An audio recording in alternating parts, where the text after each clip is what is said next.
Okay, I think this much is clear to everyone. Moving further. The copy of DNA is called mRNA or the messenger RNA, another molecule that holds the information in the cell.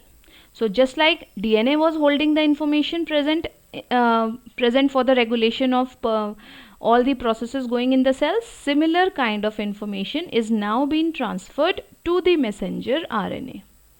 Now formation of messenger RNA from the DNA is called as transcription. The process is known as transcription. Transcription means copies of mRNA are produced from the DNA, and this mRNA is now moving out of the nucleus and going in the cytoplasm in search of ribosome. As soon as it visits the ribosome, it can initiate, it gives the message to the ribosome, and ribosome will synthesize the protein which is required at that particular time in the cell. Okay, so ribosome, see here one important fact about ribosome. Although ribosome is a protein factory, but it will not produce the produce the protein on its own unless and until a message has been sent, an order has been sent from the DNA that okay ribosome, now you need to synthesize this particular protein. Okay ribosome, now you have to start the work and synthesize this particular protein which will be acting as an enzyme. Okay, or maybe the structural protein, anything. So basically this whole protein synthesis takes place in two steps. First is transcription and the second is translation. Transcription is formation of messenger RNA from the DNA. Clear? Now this formation of a messenger RNA from DNA is done by an enzyme called as RNA polymerase, which is again a protein in nature.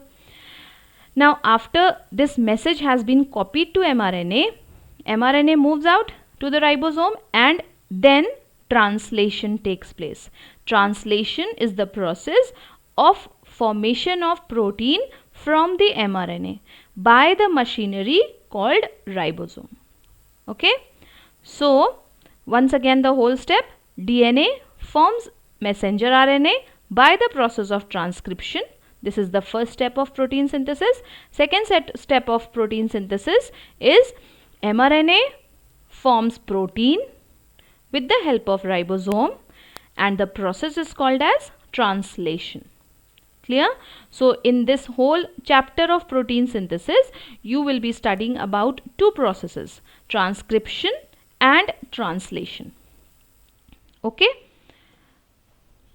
One more thing I want to tell you here about ribosomes is ribosomes are compartments in the cell which are required for protein synthesis. You have studied about the two subunits of the ribosomes. These two subunits are not together unless and until protein synthesis is required. This has been taught in class 11th only, that these two subunits you remember, eukaryotes and prokaryotes have two types of subunits of the proteins. These two subunits are together only at the time of protein synthesis. Otherwise these 70S and 80S RNA ribosomes which are present in the cell, they are not together, they are separated. 60S and 40S present in eukaryotes, they are separate, they are not together, they come together only at the time of protein synthesis.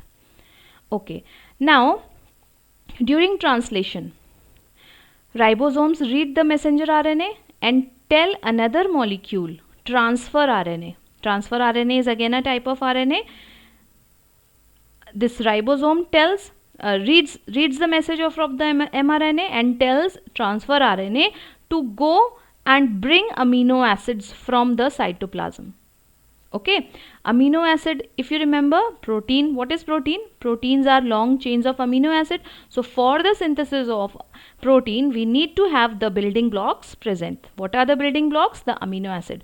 So now what happens? Ribosome reads the message in the messenger RNA, gets the message from it, and the message has come from DNA. Now after reading the message, the ribosome tells one more helper, that is transfer RNA, to get the building blocks, that is the amino acid from the cytoplasm. Cytoplasm is very rich in amino acid. It has all the 20 essential amino acids present inside. So that 20 amino acids, out of those 20 amino acids, they are just finding out the amino acids which are required for that particular protein, and they transfer RNA is the name because they are catching hold of the amino acid and transferring it to the ribosome.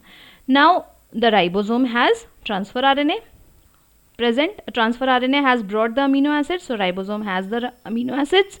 So these amino acids are stringed together according to the instructions which are saved in the mRNA, and these amino acids are bound and made a chain out of it, and this chain is called as protein. Now this long chain of protein will be forming the primary structure of protein. If you remember, primary structure, secondary structure, tertiary structure and quaternary structure by folding into a functional shape.